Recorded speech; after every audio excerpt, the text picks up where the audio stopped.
Let's talk about logarithmic functions.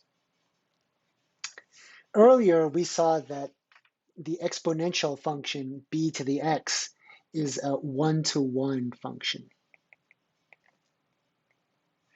Now, the whole point of studying that property of being one-to-one is that we know one-to-one functions have inverses. So this means that f of x equal to b to the x has an inverse. Okay. Now let's try to use the method we learned earlier to calculate the inverse. The first thing we wanted to do was we want to write an equation. So the equation we get is y is equal to b to the x.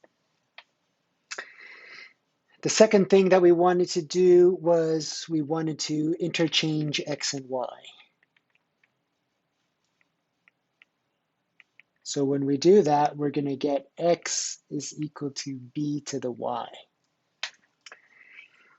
The third thing we want to do is we want to solve for y in terms of x. And at this point, we have some difficulty. This is really hard. Right? How exactly do I get this variable y that's up in the exponent? How do I bring it down? We really can't. So we have a workaround.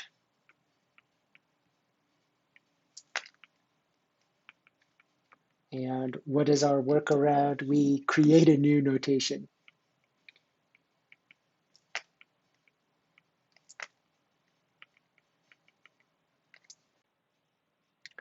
Let's take a look at the definition of a logarithmic function. So we have our restrictions on the base, namely the base must be a positive number, so it has to be greater than 0, but it's not allowed to be equal to 1. When b is equal to 0 or 1, those are degenerate cases. And we will say that f of x equal to b has an inverse function, so we're going to call that f inverse.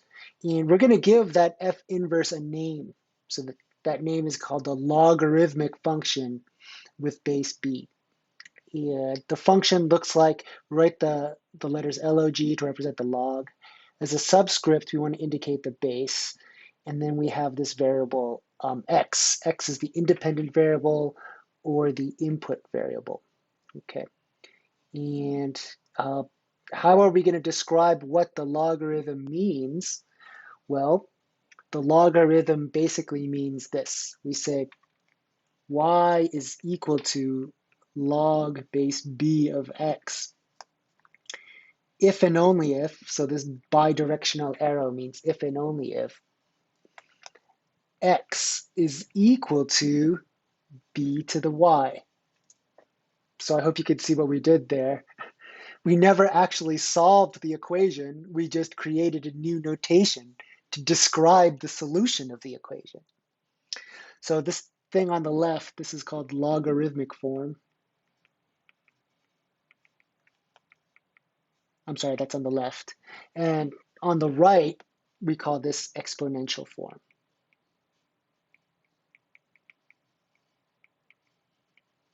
Okay. So long story short, we couldn't actually algebraically bring the y down, so we just created a whole new notation for it. Let's look at some examples, and these examples will illustrate how the logarithm works. So for our first example, let's evaluate log base 3 of 27. So what we're going to do is we're going to have y is equal to log base 3 of 27. This is logarithmic form. And what I want to do next is I want to convert that into exponential form. So we know that the x value is going to be 27. We know that the base is 3, and y is going to be the exponent. So the first thing that we'll notice is that logarithms are exponents. Very important. The next thing I'm going to do is I'm going to rewrite the number 27 in terms of the base b, which is 3. So 27 is the same thing as 3 to the third power. So we know that 3 to the third power is equal to 3 to the y. Now, as we can see, we have the same base on both sides, which is 3. And because 3 to the x is a one-to-one function, if the outputs are the same, that means that they had to come from the same value. They had to come from the same input value. So for us, that's going to mean that the variable y must equal to 3. And this is the solution to our first example. Let's take a look at another example. Let's do y is equal to log base 36 of 6. Now, the first thing we want to do is we want to convert this from logarithmic form to exponential form. So the x is the thing inside the logarithm. So in this case, x is equal to 6. Our base is going to be 36. And then we're going to, our exponent is going to be the y. Remember, a logarithm is an exponent. So our logarithm is equal to y, so we put a y at the exponent like this. Now what I want to do for this case is I want to make sure I get the same base on both sides. So I recognize that 36 is nothing more than 6 squared. So I'm going to rewrite 36 as 6 squared like this. Okay. And I know that when I have a power to a power, I can multiply the exponents together. So this gives me 6 is equal to 6 to the 2y. Now, just as before, I have two things with the same base. That means that because our exponential function 6 to the x power is 1 to 1, that means that the exponents must be equal to each other. So what I could do is instead of writing 6, I could put 6 to the first power like that. And then this is going to imply that the exponents are equal. So 2y should be equal to 1.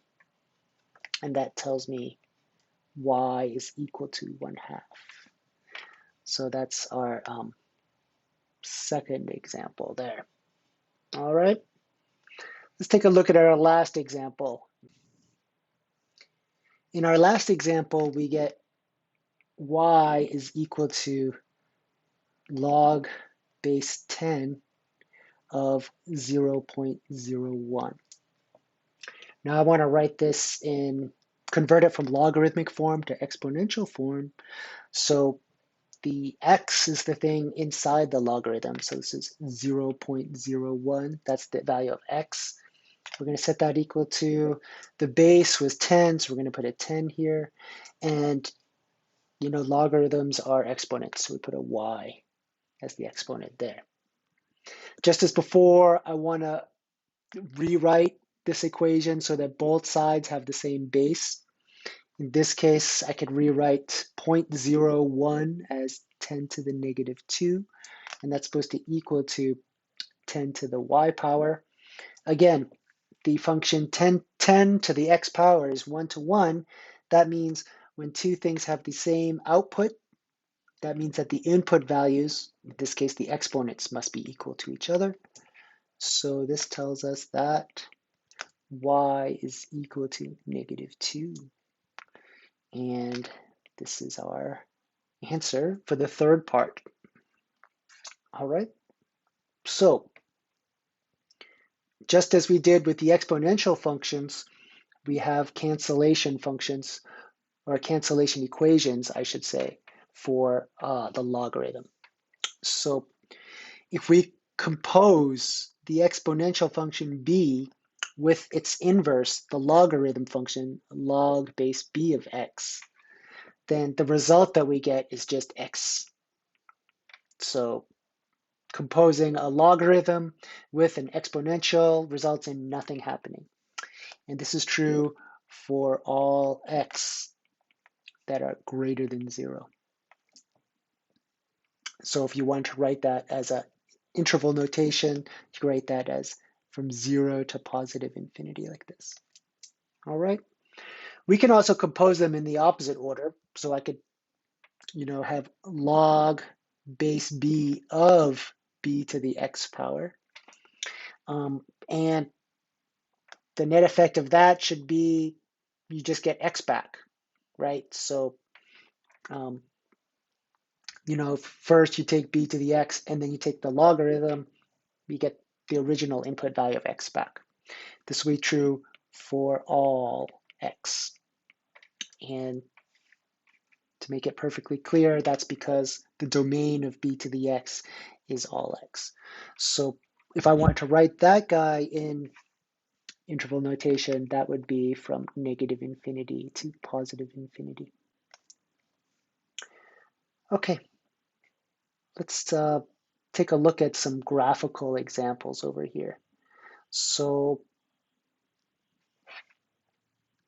when I look at these graphs over here, this red graph is the original exponential function. So I could label that as y is equal to 2 to the x power. This dotted line is the line y is equal to x. And we know that when we want to graph the inverse, we simply reflect across the line y is equal to x. So in particular, this point right here of 0, 1 will become the point here 1, 0. This point right here, 1, 2, will become the point 2, 1, and so on and so forth, right? So 2, 4 becomes 4, 2, and you can keep going. So when we label the inverse graph, this one is y is equal to log base 2 of x. If we look at the graph on the right, looking at this graph on the right, we can see that our original exponential function was y is equal to 1/2 to the x power. So that's labeled in red there. That's this guy right here. Just as before, the dotted line is y is equal to x. So when I graph the inverse, I simply reflect about the graph, about the line y is equal to x, and then I get this blue graph over here. So this blue graph is y is equal to log base 1/2 of x, like that. Okay. In an earlier video, I had referenced the difference between two things with different bases. So I just wanted to make that clear over here. Remember that E is approximately equal to 2.718, and then it keeps going. So in other words, 2 is less than E, or E is bigger than 2. So what do we notice happening? Well, we notice that the red graph was y is equal to 2 to the x. And we could compare that with the purple graph. The purple graph is y is equal to e to the x. And what can we see? We can see that they pass through the same point, 0, 1. That makes sense because anything to the 0th power is going to be 1. But we can see that the exponential graph, the e to the x, increases more steeply to the right of the y-axis, and it decreases, it gets closer to the origin quicker as we move from right to left to the left side of the y-axis. Okay, so for my final example, I could see I have a typo here. Let me fix this typo. This should be e to the x, not 2 to the x. I wanted to compare e to the x, which was the purple graph over here, So this is y is equal to e to the x, and I'm reflecting that across the line y is equal to x, and we're going to get that orange graph. So that orange graph will be y is equal to log base e of x. So this this log base e is so common, so special, it actually gets its own notation. So we actually write this as ln x. So this guy here, this is called the natural logarithm. Okay, so I hope you guys could see that, e to the x looks more like 2 to the x than it does 1/2 to the x. And that's simply because the base e is greater than 1. All right.